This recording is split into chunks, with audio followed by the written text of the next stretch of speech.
Halo guys, kembali lagi bersama gua tentunya si Awe. Pada kesempatan kali ini gua akan membahas salah satu film seru yang berjudul Flame Wars. Film ini dirilis tahun 2022. Tidak pernah lupa buat saya mendoakan agar kalian dan keluarga bahagia serta sehat selalu. Langsung saja kita mulai, selamat menonton.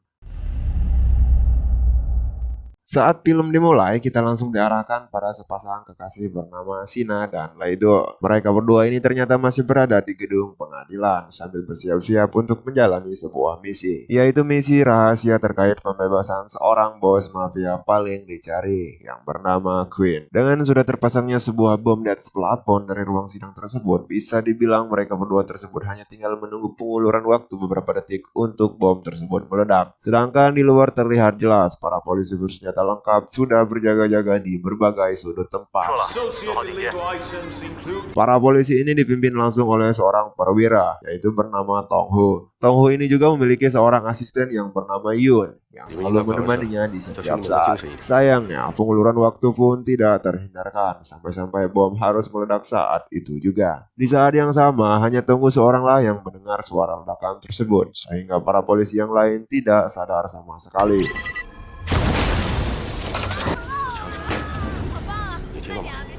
Iya, bisa kita lihat sendiri tidak ada kata ampun bagi seluruh hadirin dan polisi dalam ruangan itu.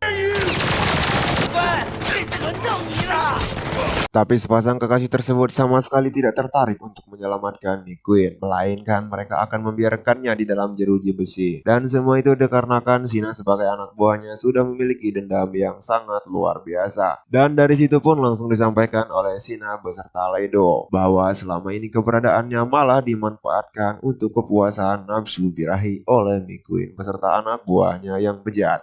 Mantap, gas gas gas. Dan McQueen sendiri harus tewas bersama suara ledakan. Pada momen seperti ini, baku hantam yang luar biasa benar-benar terjadi di dalam serta di luar gedung pengadilan tersebut. Yang ternyata anaknya McQueen bernama Zaki pun turut menyaksikan di dalam kericuan ini. Sampai pada akhirnya, Tonggu sendiri harus masuk ke dalam ruang sidang dan dihadapi dengan Sina. Namun apa daya, satu kesalahan harus membuat malapetaka bagi Laido sendiri. Karena ia tidak sengaja meledakkan bom dengan jarak yang begitu dekat. Sampai-sampai tembakannya pun harus meleset serta mengenai kekasihnya sendiri. Sedangkan sang perwira polisi alias Tunggu berhasil selamat walaupun kedua bola matanya sudah mengeluarkan darah.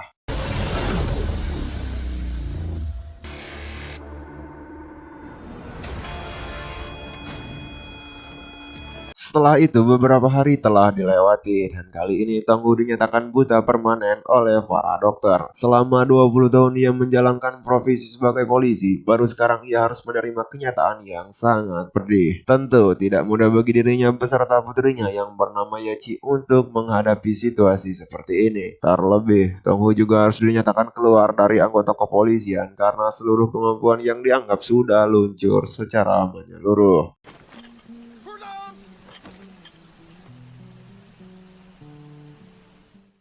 Tapi apa boleh buat, waktu pun harus tetap berjalan, walaupun kehidupannya sendiri seperti harus mengulang dari nol. Saking sulitnya, ia juga sampai mengalami gangguan mental serta tidak mampu mengontrol dirinya sendiri. Hal ini membuat Yacin yang bersekolah di luar kota pun harus pulang ke kampung halamannya demi mengurus sang ayahnya. Di sisi lain, Yacin tidak memiliki seorang ibu, yang dimana ibunya tersebut sudah meninggal sejak ia berumur 6 tahun. Selama proses inilah Tangguh banyak mengalami rasa halu yang sangat luar biasa, serta membuat Yun juga harus menjaganya di setiap malam karena Yun berpikir bahwa Yachi juga perlu waktu untuk sendiri demi meningkatkan bakatnya dalam bermain biola. Hari demi hari pun berganti, Tongho berhasil memanfaatkan iringan suara biola dari anaknya itu sebagai lantunan penenang. Tidak sampai di situ saja, ia juga selalu mendengarkan sembari latihan serta membuat segala pendengaran Tongho semakin menjadi-jadi. Mau di saat dia memakai handset sekalipun, Tongho tetap mampu menangkap bola yang dilempar sang putrinya. Kalaupun tidak tertangkap, Tongho berhasil memanfaatkan setiap pantulan dari seluruh bola sebagai penanda jarak hingga pendengarannya menjadi sangat tajam. Ya, pada titik inilah bisa dibilang Tongho sudah menjadi manusia baru dengan tingkat kemampuan kemampuan di atas rata-rata. Tak peduli kedua matanya tak lagi berfungsi, tapi yang jelas Tong Ho bisa jauh lebih baik dari polisi yang selama ini meremehkannya. Di sisi lain, kasihnya Leido alias Sina terlihat sedang mendekam di sel tahanan. Dan usut demi usut selama ia berada di penjara, Sina tidak memiliki teman sama sekali. Sampai-sampai para tahanan selalu cemas dengan keberadaannya. Dan bisa dipastikan Sina tidak akan menyerah dengan begitu mudah.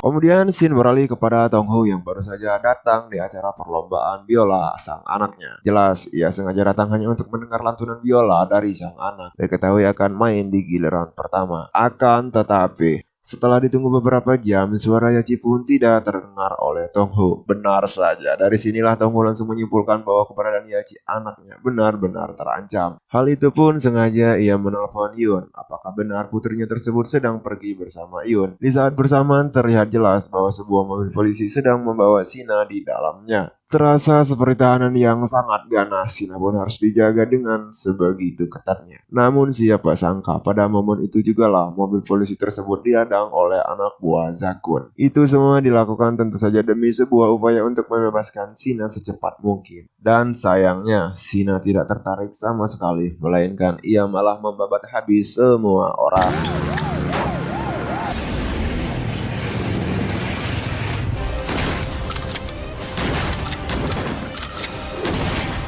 Alhasil kapal tersebut pun membuat Zakun murka semurka-murkanya tanpa peduli apa yang akan ia lakukan ke depannya. Dan selesai kemurkaannya, Zakun akan fokus dulu kepada Yachi yang akan ia lelang kepada bos-bos besar dengan harga awal $1 juta. 4 hari berlalu terlihat kalau para polisi sedang bersiap-siap untuk menggotong Yonggu untuk pergi ke rumah sakit jiwa karena dikira stres dengan kehilangan anaknya. Hanya saja itu sebuah misi Tonggu itu sendiri. Sampai-sampai ia harus mengancam seorang polisi wanita. Sampai di situ, Tonggu langsung menyuruh polisi wanita tersebut untuk berhenti demi memberikan segala perlengkapan kepadanya. Akan tetapi sebelum semuanya itu tuntas, sang polisi wanita pun harus membeberkan berbagai informasi terkait Zakun, anaknya Mikun. Dari situlah sang polisi wanita pun langsung mereview dirinya sendiri bahwa ia adalah Sina. Pada akhirnya, ucapan Sina juga menyebut sebuah nama yang bisa dipanggil dengan sebutan Raja Naga. Raja Naga tersebut mempunyai peran penting sebagai tangan pertama dari suatu transaksi penjualan wanita. Tanpa perlu pikir panjang, rencana penelusuran pun langsung dimulai dengan Tunggu yang menawarkan Sina sebagai barang bagus. Dan dengan begitu ia akan diajak oleh anak buahnya Raja Naga untuk datang ke markas mereka. Namun sayangnya, sebelum bertemu dengan Raja Naga, Tunggu harus dihadapkan dengan seorang nenek-nenek yang sangat ahli di dalam membaca garis tangan. Dan nenek itu pun tahu kalau niat Tunggu bukanlah untuk bertransaksi.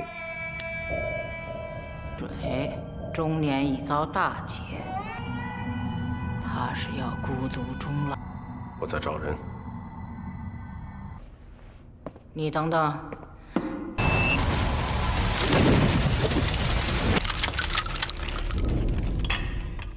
Terlihat jelas bahwa Tunggu masuk ke dalam markas Raja Naga. Dan di sana ia dikagetkan dengan suatu pukulan dari belakang oleh anak buahnya Raja Naga. Hingga ia pun pingsan. Ketika terbangun, terdapat Raja Naga yang sudah dihadapkan dengan Tunggu dengan keadaan terikat dan juga datanglah Sina untuk menyelamatkannya. Tapi semua ini tidak akan berarti apa-apa bagi dirinya selagi ia bisa mendengar suara ketawa dari sang putri kesayangannya. 希娜，你做了什么？我把你女儿掉。没事，没事。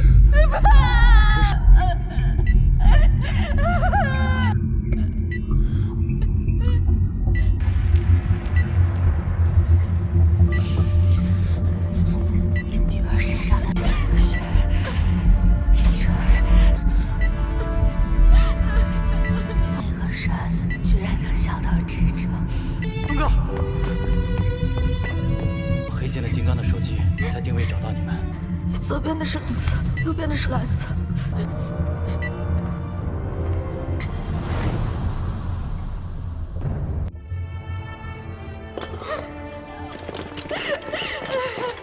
没事，东哥，我还没怪你呢。你这一刀。Oke guys, bagaimana tanggapan kalian dari alur cerita film ini? Kalau ada yang mau disampaikan silahkan ketik di kolom komentar. Mungkin segini aja dulu pembahasan alur cerita dari gua. Gua si Awe numpang cabut. Thank you and bye.